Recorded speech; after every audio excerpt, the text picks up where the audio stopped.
d'abord, je voulais remercier, bien entendu, Sylvie Goutte-Baron, qui est la directrice de la Maison des écrivains et de la littérature, et Laurence Bobis, directrice de la Bibliothèque interuniversitaire de la Sorbonne. J'ai une dette particulière vis-à-vis d'Ismaël Jude Ferka, qui s'est fait un peu l'agent de liaison, en quelque sorte. Et surtout, où est-ce qu'elle est, Marie-Thérèse? Voilà, Marie-Thérèse Petiot, qui a écrit ce texte, quoi. Enfin, c'est la co-autrice de ce texte, puisque c'est elle qui a été la pourvoyeuse des archives que je ne pouvais pas aller consulter depuis Los Angeles. Et je suis très bien placée pour savoir que le choix des archives détermine un texte en grande partie.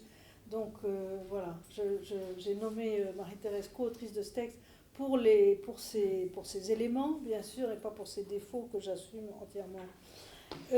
Alors d'habitude, il y a une grande différence que je fais entre les conférences qui sont lues et celles qui sont prononcées sans lire un papier. Je déteste lire un papier. Je ne sais pas, malgré les 12 ans ou 15 ans maintenant que je suis aux États-Unis, je ne parviens pas à parler tout à fait, comme d'improviser complètement en anglais. Je peux le faire en français. Et là, j'ai écrit ce texte qui va être publié. Donc je m'excuse d'avance d'être le nez dans mes papiers. J'essaierai de lever la tête de temps en temps. Il y a 25 ans, je visitais pour la première fois la bibliothèque du Vatican en compagnie du préfet d'alors, un dominicain irlandais, le père Leonard Boyle, paléographe et médiéviste réputé, formé à Oxford. Le souvenir très vif que j'ai gardé de cette visite est dû en grande partie à la personnalité du père Boyle, avec qui je traversais bien des salles au Vatican, dont les portes s'ouvraient comme par magie, dès que le préfet saluait d'un antique salve, avec un accent anglais en plus qui rendait la chose encore plus drôle, les gardes suisses qui en défendaient l'entrée, hallebarde au poing. Le père Boyle accordait volontiers sa confiance aux visiteurs du monde entier. Il m'avait laissé consulter, à loisir et entre autres, la Divine Comédie illustrée de la main même de Botticelli ou le manuscrit des Bucoliques de Pétrarque dans une petite salle où j'étais seule et sans aucune surveillance. Je précise qu'à l'époque, j'avais 26 ans. Il était plus réservé quant à la confiance à placer en Dieu. J'ai encore dans l'oreille la réponse qu'il fit à un théologien suédois qui lui posait la question de la postérité de ses travaux lorsqu'il aurait gagné le paradis.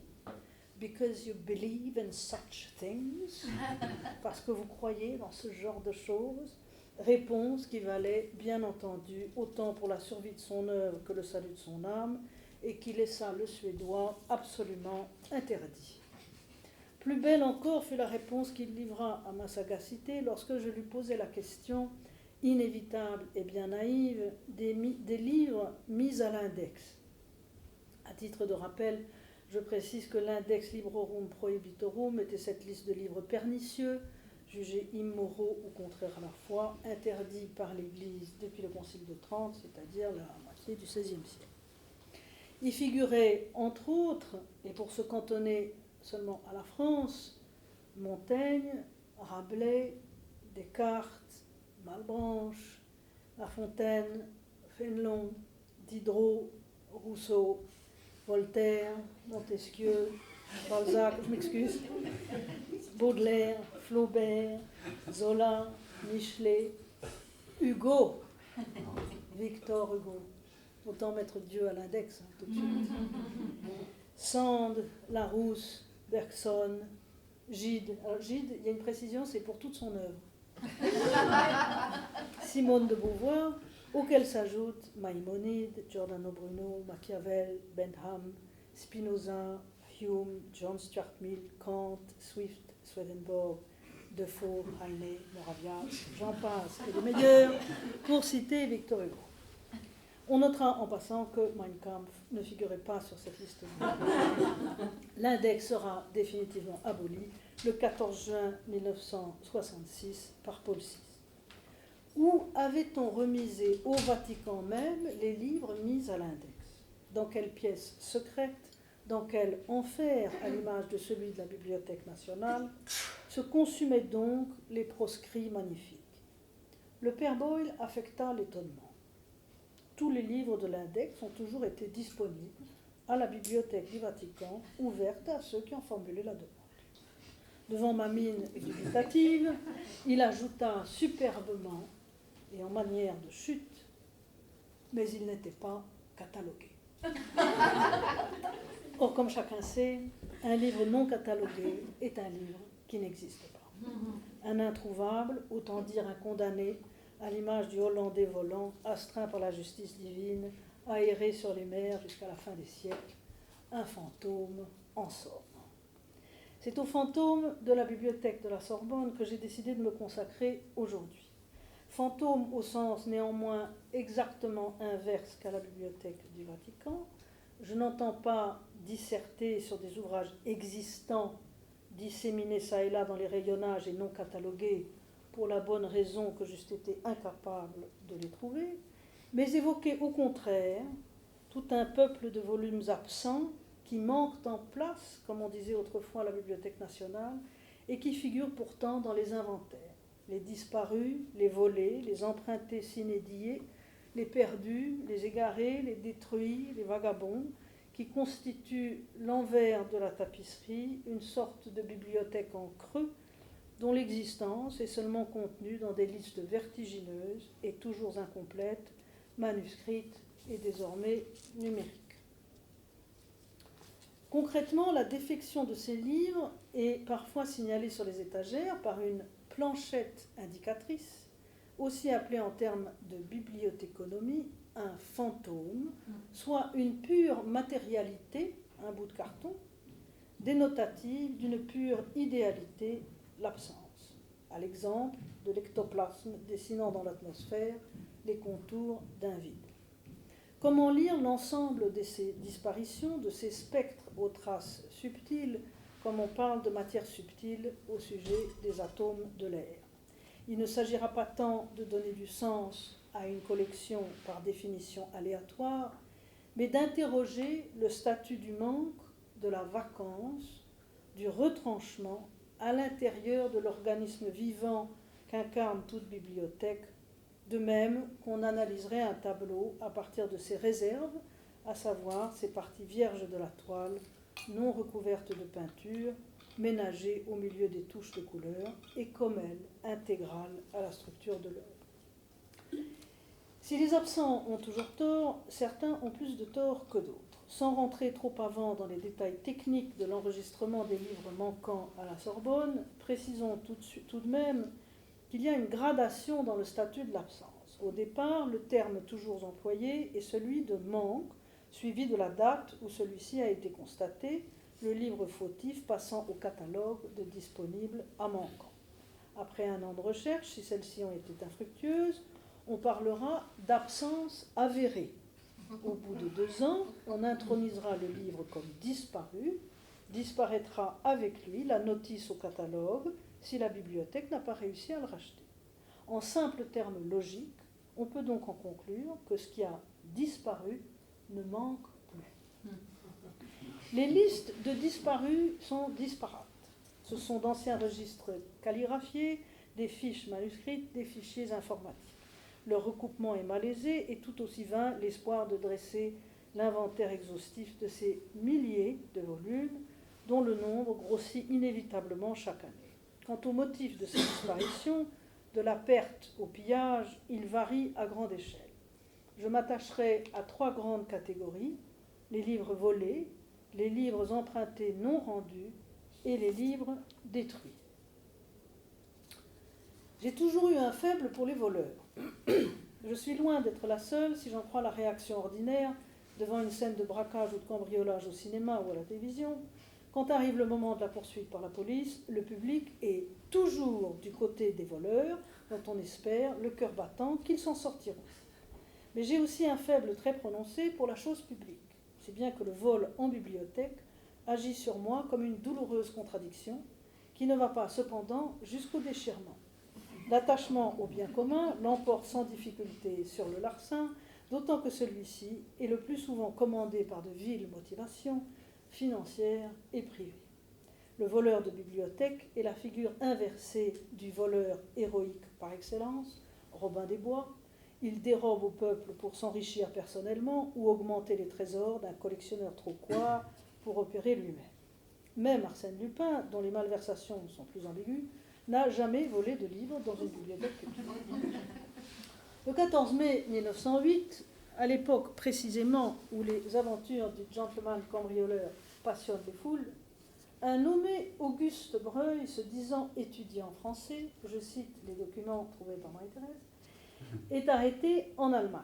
Outre les livres volés à la Bibliothèque royale de Berlin, la police retrouve à son domicile 62 ouvrages dérobés à l'Université de Paris et 45 à l'École pratique des hautes études. Si vous souhaitez mettre des documents de côté, merci de vous diriger vers la banque de communication. Hormis 4 livres de la fin du XVIe siècle et du tout début du XVIIe siècle, la plupart des éditions retrouvées dans la chambre de l'étudiant supposé datent de la fin du XIXe siècle et sont des classiques de l'époque, comme Histoire des Romains de Victor Duruy, en 7 volumes, L'hellénisme en France d'Émile Heger, Histoire grecque d'Ernst Curtius, deux grammaires hébraïques, un dictionnaire syriaque-latin, les œuvres de Descartes et de Spinoza, ainsi que divers volumes sur les religions, d'une thèse sur les idées religieuses en Palestine au temps de Jésus-Christ, à un traité sur la religion védique. Le Vademecum, très partiel, du parfait humaniste, en somme, complété par les œuvres poétiques de Victor Hugo, ainsi que Notre-Dame de Paris, recueils incontournables. L'ensemble n'ayant pas une grande valeur vénale, on est en droit de se demander si Breuil ne se constituait pas une bibliothèque personnelle. En réalité, cet ancien séminariste n'en est pas à son coup d'essai. Arrêté en 1906, il avait déjà été condamné par le tribunal correctionnel de Paris à 1 mois de prison avec sursis. Non seulement il revendait les livres des collections publiques à des libraires, mais exerçait aussi ses talents dans les librairies. Le vol de la Sorbonne s'accompagne d'un détail maladroit que je persiste à trouver émouvant. Dans l'enthousiasme de ces nouvelles appropriations et afin de masquer son délit, Auguste Breuil s'était confectionné un cachet personnel sur le modèle rond de celui de l'Université de Paris. Même caractère, même encre, même disposition à l'intérieur du cercle. À ceci près que bibliothèque de l'Université de Paris devient bibliothèque de M. Auguste Eugène Breuil à Paris. Le nom patronymique du voleur, par le miracle d'une transsubstantiation typographique, se substituant donc au mot université. Je n'ai pas eu le loisir de vérifier si les livres retournés d'Auguste Breuil portaient toujours aujourd'hui ce cachet, dont la particularité est de signer et d'effacer dans le même mouvement son forfait. Les livres substitués par Auguste Breuil n'auront donc déserté la bibliothèque que de façon temporaire. Mais ne dit-on pas des fantômes, justement, qu'ils sont des revenants? Ceux-là sont plus nombreux qu'on pourrait le croire, pour une raison surprenante. Bien des livres volés, lorsqu'ils ne sont pas retrouvés par la police, sont spontanément restitués. Les exemples abondent. Le 8 septembre 1911, le garde de la Sorbonne trouve devant le grand amphithéâtre 6 paquets de livres et une serviette. En tout, 41 volumes, retirés frauduleusement à diverses bibliothèques universitaires, dont celle de l'École normale, puis anonymement déposés sur les marches de la Sorbonne, comme on confiait autrefois les nouveau-nés aux portes des églises, par un inconnu, dit le rapport, peut-être une femme qui, à 7 heures du matin, avait demandé si c'était bien là la Sorbonne. Est-ce le voleur ou la voleuse en personne qui efface sa dette, ou les coupables se servent-ils d'un intermédiaire, comme le curé de Saint-Séverin, qui viendra remettre à la bibliothèque une dizaine de volumes, dont les œuvres de Ronsard et de Shakespeare, sans doute déposées là par un voleur pénitent.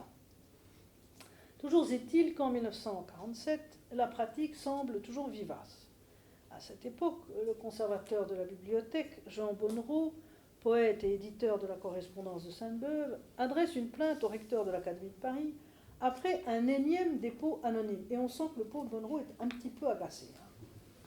Aucun de ces ouvrages n'a été emprunté régulièrement. Ils ont été dérobés dans la salle de lecture au cours de l'année. En outre, ce n'est pas le premier paquet de livres rapporté à la bibliothèque. Depuis le commencement de septembre, plus de 100 volumes ont ainsi été déposés sur les bancs devant la porte de la bibliothèque ou même par terre dans les galeries. J'ajoute que certains livres ont dû être dérobés au bureau car ils portent seulement le numéro d'entrée, mais ils n'ont ni cote ni timbre, ce qui semblerait indiquer que c'est un usager de la bibliothèque, au courant des habitudes, qui s'est glissé dans les bureaux aux heures où ils sont inoccupés. La bibliothèque, en effet, à cause du grand nombre des portes qu'elle comprend, demeure fréquemment sans aucune surveillance. On peut entrer et sortir aisément en emportant des livres comme dans un moulin. Si l'on peut déplorer avec le conservateur que, je cite, « ces vols lentement dilapident les trésors de la bibliothèque », du moins peut-on se réjouir qu'ils ne sont, pour certains, que provisoires. Cette catégorie inattendue de livres dérobés puis rendus complique et la définition du vol et la définition de l'emprunt, sans compter celle de mes fantômes revenants.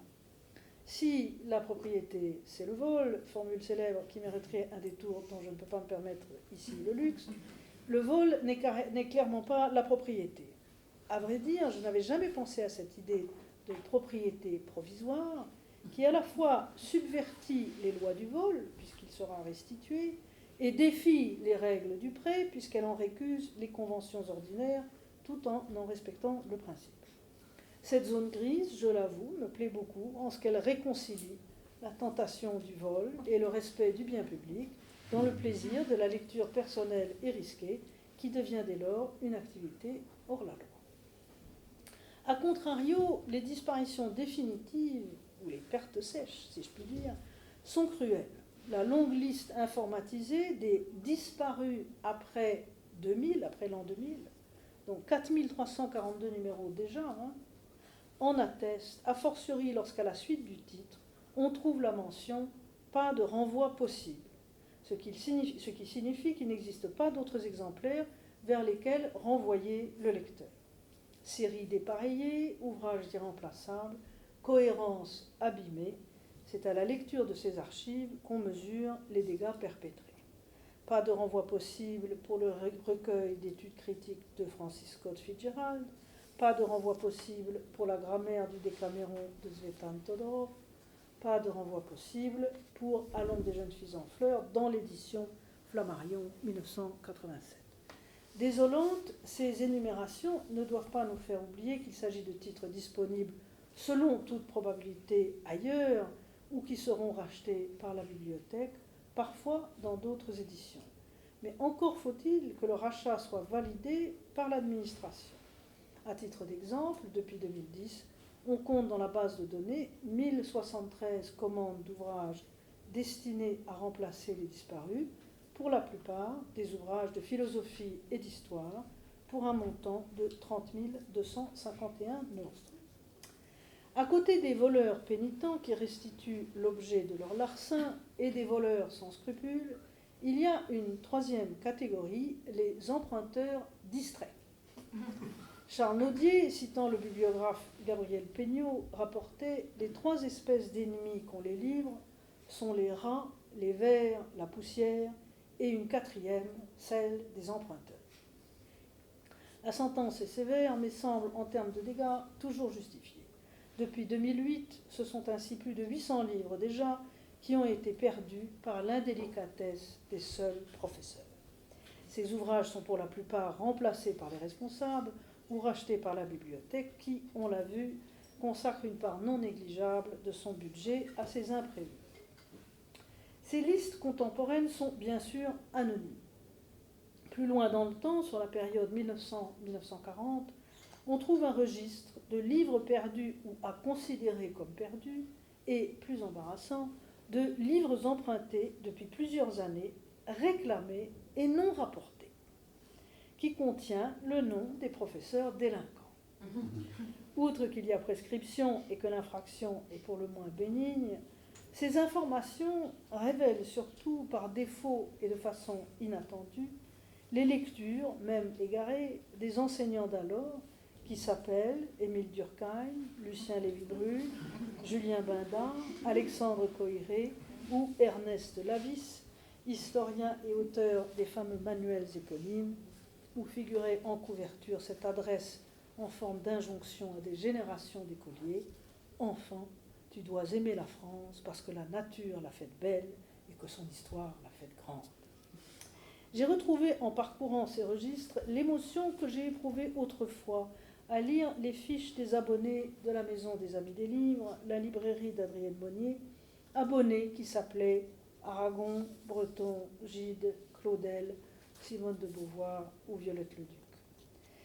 Cette invitation à une archéologie de la lecture est aussi, en filigrane, le dévoilement de la généalogie d'une œuvre en train de se construire, la divulgation de ses sources et de ses influences.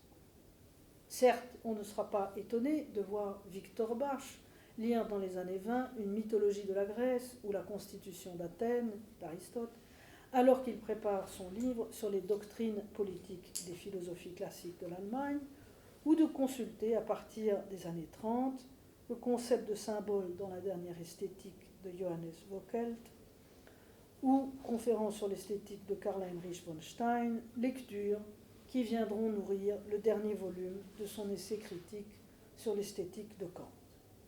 À la même époque, Émile Benveniste se plonge dans des thèses sur le singulier et le pluriel. Il ne rendra jamais la grammaire chinoise de Georg von der Gabelens.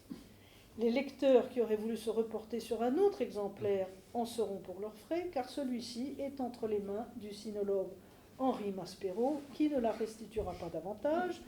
La cote de la première grammaire étant LPO 156A et de la deuxième 156, la LPO 156B, je me suis demandé si les deux hommes ne s'étaient pas entendus pour se partager le tome 1 et le tome 2. Mais vérification faite, l'édition est en un volume, si bien qu'il s'agissait sans doute de deux éditions différentes. À côté de Maspero, les exigences de l'ordre alphabétique placent le célèbre auteur de l'essai sur le don, Marcel Mauss, le père de l'anthropologie française, neveu et héritier de Durkheim. Or, comment résister à constater que le théoricien du don et du contre-don, articulé autour de trois principes, l'obligation de donner, l'obligation de recevoir et l'obligation de rendre, ou de l'échange comme matérialisation des relations sociales, avait tendance à pratiquer l'emprunt sans contrepartie, puisqu'entre 1906 et 1932, ce sont 10 livres non restitués dont il se rendra responsable pour la plupart des monographies sur l'Afrique, le Congo ou les Pygmées. Je pourrais continuer longtemps à digresser sur les prêts non retournés. Je choisis de m'arrêter ici et d'attirer l'attention sur le fait que le registre en question s'arrête en 1940, année qui sera fatale à la plupart des noms que je viens de citer. Né dans une famille juive de Budapest, Victor Bache, qui s'était battu dans sa jeunesse en faveur de Dreyfus, s'était très tôt engagé contre l'extrême droite comme militant socialiste et fondateur de la Ligue française pour les droits de l'homme. En 1940, son appartement parisien et sa bibliothèque sont pillés par les Allemands et il doit se replier avec sa femme Hélène en zone libre. Le couple sera assassiné en 1944 par la milice de Lyon, dirigée par Paul Touvier, et par la Gestapo, qui criblèrent de balles Victor et Hélène Bache, respectivement âgés de 81 et 82 ans. Émile Benveniste, fils d'instituteur de l'Alliance israélite universelle dans l'Empire ottoman, agrégé de grammaire à 20 ans, sera fait prisonnier en 1940, mais parviendra à s'évader et à se réfugier en Suisse jusqu'en 1945. Il sera réintégré dans la chaire de grammaire comparée au Collège de France, dont il avait été exclu par le régime de Vichy. Henri Maspero, fils de l'égyptologue Gaston Maspero et pionnier des études taoïstes, mourra assassiné à Buchenwald le 17 mars 1945.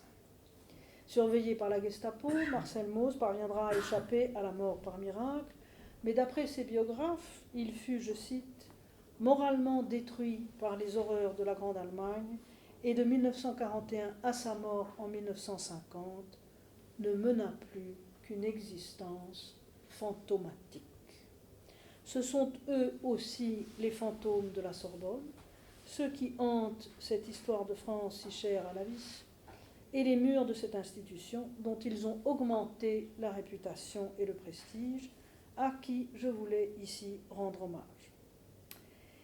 Si la guerre a avant tout détruit les hommes, les femmes et les enfants, elle a détruit aussi les livres. il est impossible d'évaluer le nombre d'ouvrages saisis par les Allemands chez les emprunteurs. D'après les archives, un certain nombre d'entre eux ont pu être retrouvés parmi les milliers de volumes ramenés d'Allemagne par les services de la récupération et ainsi remis à leur place. Mais de très nombreux ouvrages n'ont pu être retrouvés, soit qu'ils aient été anéantis chez des particuliers lors d'un bombardement, soit qu'ils aient été vendus au poids comme vieux papier par des indifférents ou égarés par les emprunteurs eux-mêmes pendant l'exode de 1940. Jusqu'à la fin, la guerre menacera la bibliothèque de la Sorbonne. Le jour de la libération de Paris, le 25 août 1944, un obus allemand, tiré par un canon, placé près du palais du Sénat, est passé au-dessus de l'école des Chartes et a brisé une colonne de la chapelle de la Sorbonne, puis ayant ricoché dans la bibliothèque elle-même, une série d'éclats de la grosseur d'un poing ont brisé les vitres de la salle de lecture et, perforant la croisée qui longe la verrière, ont déchiqueté une vingtaine de volumes, dont certains ont été réduits en charpie. Je cite les archives. Ironie du sort, la trajectoire des éclats d'obus s'est achevée au beau milieu de la culture allemande. Parmi les 14 titres détruits, on trouve, alors malheureusement je ne suis pas du tout germaniste, je vais vous dire le titre tout de suite en français, Introduction à la philosophie de Max Dessoir, de son vrai nom Max Dessauer, philosophe juif allemand banni de l'enseignement dès 1933 et dont les écrits influencèrent Freud. The Aesthetic Theories of Kant, Hegel and Schopenhauer, d'Israël Knox, émigré russe-américain dont c'était la thèse, Wagner und Nietzsche de Kurt Hildebrandt, Was ist der Mensch, qu'est-ce que l'homme de Theodor Hacker, farouche opposant au nazisme, ou le célèbre mythe du XXe siècle d'Alfred Rosenberg, l'un des principaux idéologues du parti nazi, qui sera exécuté par pendaison à Nuremberg en 1946. La bibliothèque de la Sorbonne a conservé la trace de cet événement en plaçant dans une vitrine le livre de Max Dessoir et d'Israël Knox avec 3 éclats du funeste obus. Ici s'achève mon tour d'horizon des fantômes de la Sorbonne, ou plutôt mon survol de quelques exemples destinés à dessiner la carte trouée, forcément trouée, de toute bibliothèque. Car le rêve de la bibliothèque, de l'accumulation infinie du savoir universel, ne peut reposer en réalité que sur le principe du manque, mot qui a la particularité de désigner l'absence de quelque chose et la souffrance due à cette absence, comme on dit que quelqu'un vous manque ou que l'on est en manque de quelque chose. Seul l'objet manquant et préférablement introuvable justifie et légitime le principe même de la collection. Les fantômes de la bibliothèque, revenant ou disparus, se situent à la fois au carrefour et en dehors des utopies borgésiennes d'une bibliothèque de Babel, dont je rappelle qu'elle est finie. On croit toujours que la bibliothèque de Babel, c'est la bibliothèque infinie. Elle est fondée en réalité sur ce qu'on appellerait aujourd'hui l'explosion combinatoire. C'est Internet, en fait. C'est une histoire de calcul de probabilité, mais le bâtiment lui-même est une bibliothèque finie. Finie, mais interminable. Et du livre infini, dont les pages vous filent entre les doigts, décrit dans l'admirable livre de sable. La bibliothèque, toute bibliothèque, est infinie, parce que précisément, elle est lacunaire. À l'image du soupir en musique, ce silence qui est une note en soi, le manque et la respiration de la bibliothèque, la marque même de sa plasticité qui défie le vertige de l'accumulation, de la saturation, du fantasme de la totalité. Dans la bibliothèque de Babel, justement, Borges lui-même nous met en garde, la certitude que tout est écrit nous annule ou fait de nous des fantômes. Laisser vivre et évoluer les fantômes des bibliothèques reviendrait donc à nous éviter un destin de spectre. Cette prophétie est d'autant plus pertinente dans une société non pas menacée par l'oubli, mais par l'hypermnésie informatique, par la surveillance, l'archivage et la conservation ad infinitum de nos moindres éternuements électroniques. J'observe en passant que cette même société du savoir total, dématérialisé, de la transparence et du contrôle, qui entasse et numérise, scanne et thésaurise, s'accommode aussi de la post-vérité des faits alternatifs et du montée international de la tentation totalitaire. Du rêve et de l'idée de bibliothèque, rêve souple, poétique, à la numérisation hyperbolique du monde, du réel au virtuel, du caractère d'imprimerie au pixel, c'est une part imaginaire autant que la conscience indispensable de la perte, a fortiori depuis Auschwitz, qui s'évanouissent.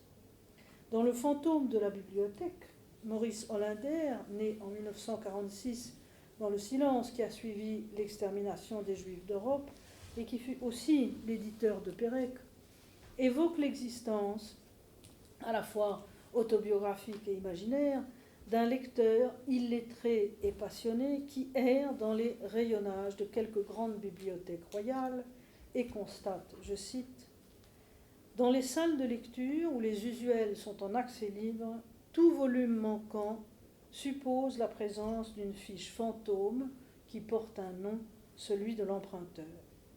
La double absence du livre et de la fiche signe la disparition du fantôme. De ce cercle brisé était né un relief, le fantôme d'un livre absent. Retrouver la fiche manquante fut dès lors jeu et nécessité, ni par peur de la perte, ni même crainte de l'oubli ou imposition de la mémoire, mais par désir d'installer un fantôme entre deux livres. Les fantômes de la bibliothèque de la Sorbonne ne seraient donc pas les patients d'une bibliothèque en creux, mais les agents d'une bibliothèque en relief, à reconstituer, à reconstruire, à réimaginer, à réinventer indéfiniment.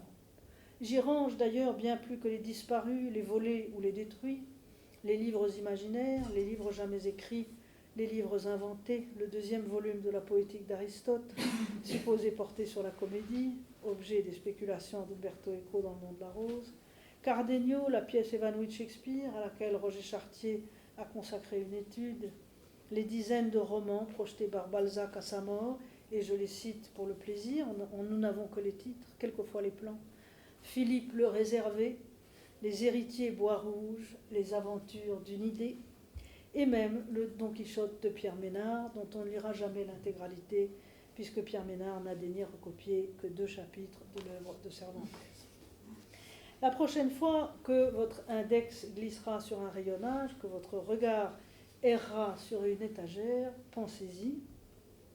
Entre chaque livre, il y a un mort, il y a un fantôme, il y a un revenant, une absence incarnée, une présence imaginaire qui double, voire triple, la bibliothèque visible et tangible, et qui en constitue la face cachée, secrète.